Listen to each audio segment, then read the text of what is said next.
Ms. Marvel didn't start as a cosmic powerhouse. She started as an idea.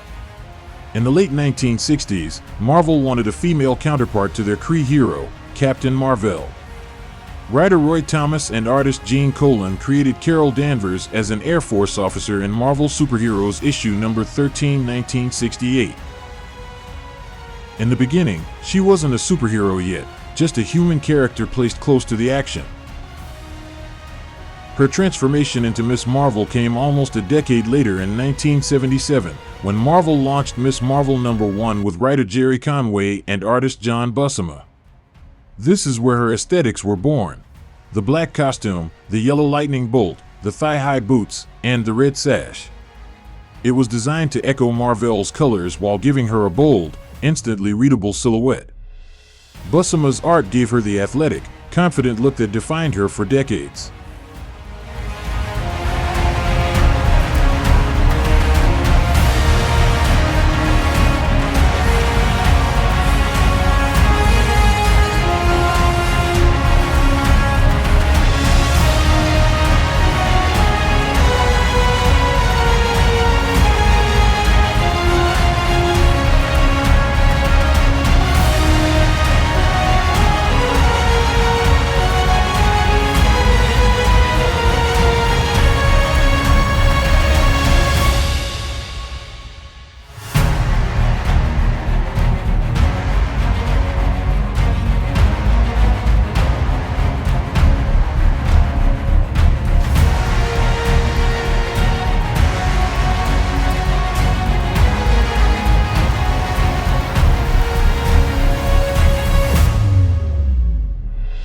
As the series continued, Chris Claremont took over writing and pushed her personality, independence, and power level.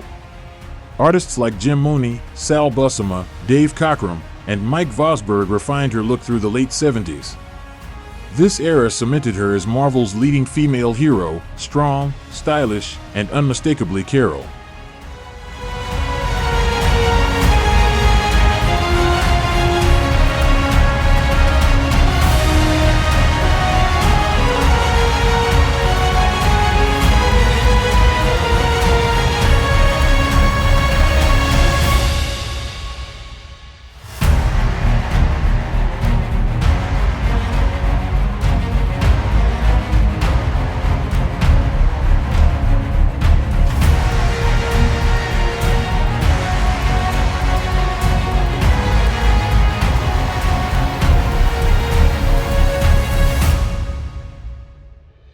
Carol Danvers' evolution wasn't smooth by any means.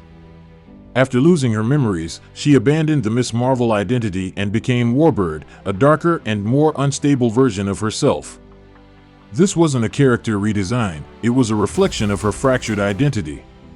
Later in the series, she reclaimed her confidence and returned to Ms. Marvel before finally stepping into her modern role as Captain Marvel and Captain Marvel #1 in 2012.